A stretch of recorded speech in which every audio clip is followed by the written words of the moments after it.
తెలంగాణ రాష్ట్రంలో ఆసక్తికర రాజకీయ పరిణామాలు చోటు చేసుకుంటున్నాయి. పార్లమెంటు ఎన్నికలకు సమయం దగ్గర పడుతున్న తరుణంలో కీలక రాజకీయ పరిణామాలు అటు రాజకీయ వర్గాలకే కాకుండా ప్రజలకు కూడా ఆసక్తిని కలిగిస్తున్నాయి. ఇప్పటికే గత అసెంబ్లీ ఎన్నికలలో పరాజయం పాలన బీఆర్ఎస్ పార్టీకి తాజా పరిణామాలు ఊహించని షాక్ను ఇస్తున్నాయి.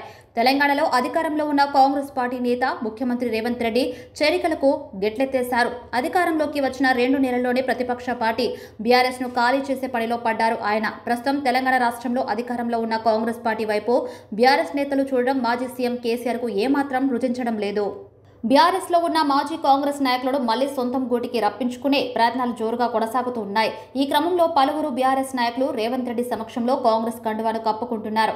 ఈ క్రమంలోనే మాజీ మంత్రి పట్నం మహేందర్ రెడ్డి, ఆయన భార్య పట్నం సునీతారెడ్డి, మాజీ శాసనసభ్యుడు తీగల కృష్ణారెడ్డి, ఆయన కోడలు Anitha Reddy, greater Hyderabad municipal corporation మాజీ మేయర్ బొంతు రామ్మోహన్, ఆయన భార్య బొంతు శ్రీదేవి, డిప్యూటీ మేయర్ మోతే శ్రీలత కాంగ్రెస్ కండువా కప్పుకోనున్నారు. ఇక తాజాగా మాజీ మంత్రి పట్నం మహేందర్ రెడ్డి భార్య వికారాబాద్ జిల్లా పరిషత్ చైర్పర్సన్ పట్నం సునీత మహేందర్ రెడ్డి బీఆర్ఎస్ కు గుడ్ బై చెప్పారు. పార్టీ ప్రాథమిక సభ్యత్వానికి ఆమె రాజీనామా చేశారు.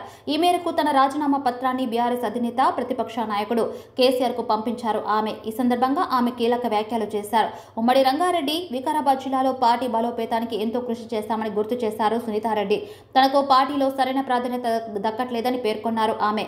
పార్టీ ప్రభుత్వ పరంగా తనకు అవకాశాలను కల్పించినందుకు కేసీఆర్ కు కృతజ్ఞత తెలియజేశారు. ప్రజలకు సేవ చేయాలనే ఉద్దేశంతోనే తాను కాంగ్రెస్ పార్టీలో చేరబోతున్నట్లు సునీతారెడ్డి తెలిపారు. అధికారంలో ఉన్న కాంగ్రెస్ పార్టీలో చేరడం వల్ల ప్రజలకు మరింత మెరుగైన సేవలను అందించవచ్చనే ఉద్దేశంతో ఆ పార్టీలో చేరదలుచుకున్నట్లు ఆమె వెల్లడించారు. కాంగ్రెస్ పార్టీ తన అభిరుచికి దగ్గరగా ఉంటుందని ఆమె తెలిపారు. అంతేకాకుండా తాజాగా అల్లు అర్జున్ మామ బీఆర్ఎస్ నేత కంచర్ల చంద్రశేఖర్ రెడ్డి కాంగ్రెస్ తీర్థం పుచ్చుకోబోతున్నారు.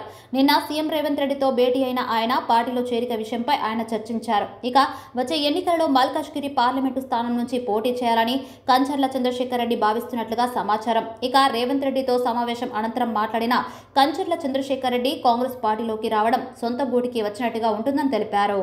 తాను విద్యాభ్యాసం చేసే సమయంలోనే కాంగ్రెస్ పార్టీ యూత్ విభాగంలో పనిచేసినట్టు 2014 కంటే ముందు తన కాంగ్రెస్ పార్టీలోనే ఉన్నట్టుగా కంచర్ల చంద్రశేఖర్ రెడ్డి తెలియజేశారు. తెలంగాణ ఆవిర్భావం తర్వాత కాంగ్రెస్ పార్టీ నుంచి బీఆర్ఎస్ లో చేరి ఇబ్రహీపట్నం నియోజకవర్గం నుంచి పోటీ చేసి ఓటమి పాలయ్యారు. ఆ తర్వాత 2018 ఎన్నికల్లోనూ ఆయన పోటీ చేయలేదు. కానీ మళ్లీ గత ఎన్నికల్లో నాగార్జున సాగర్ నియోజకవర్గం నుంచి పోటీ చేయాలని నియోజకవర్గ వ్యాప్తంగా పర్యటించి అనేక కార్యక్రమాలు చేసి రంగం సిద్ధం చేసుకున్నప్పటికీ బీఆర్ఎస్ పార్టీ నుంచి సిట్టింగ్ కి మాత్రమే అవకాశం దక్కడంతో ఈ నిర్ణయం తీసుకున్నారా అనే అనుమానాలు వెలువడుతున్నాయి.